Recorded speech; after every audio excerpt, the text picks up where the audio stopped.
good morning everyone. Since discussing history of badminton, we'll now go to the rules and regulations of badminton.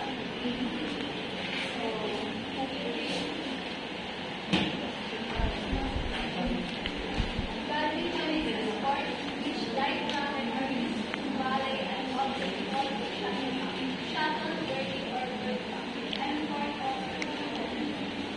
So, di ba sa ibang sports, ang ginagamit nilang object na tinitira, gano'n? Grabe ba?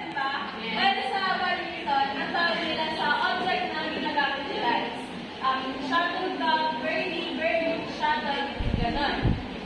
And ang score dito sa badminton, pag yung shuttlecock nag-land sa side ng kalaban, kasi hindi nila ito natamaan, yun yung points mo. Ibig sabihin, score mo na yun.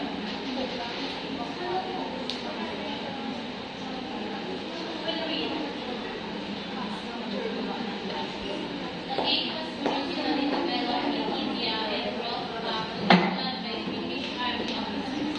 The game was originally called Una, but is now commonly known as badminton.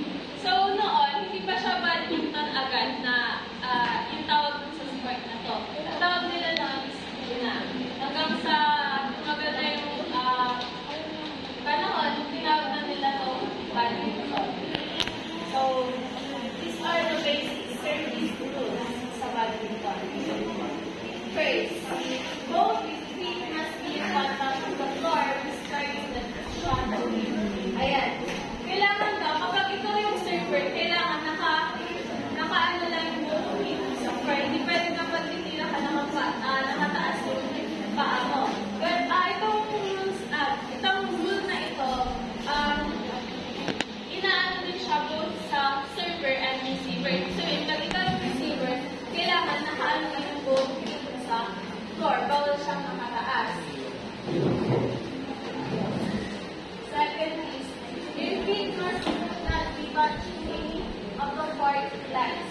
So, diba itong rule na ito, lagi na siyang sa ibang sports diba? Like, volleyball, basketball, gano'n. Hindi siya pwedeng maapakan yung mga lines. Kasi pag naapakan mo yung lines, outside na lang, outside. Okay?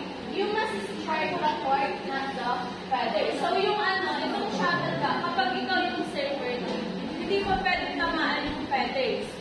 Yung dapat, yung court, yung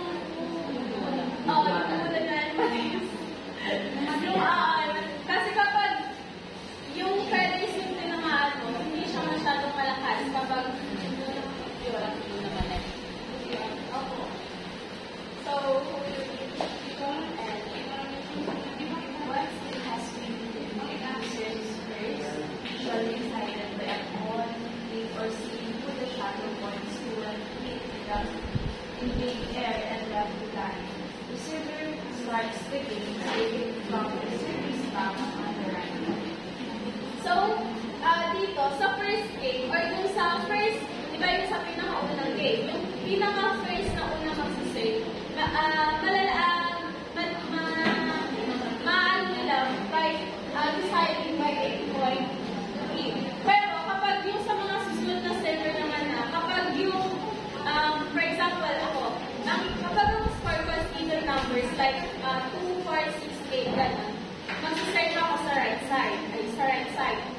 And yung receiver naman dapat nasa left side. Hindi pwede kapag yung server nasa right side, hindi pwede yung receiver nasa left side.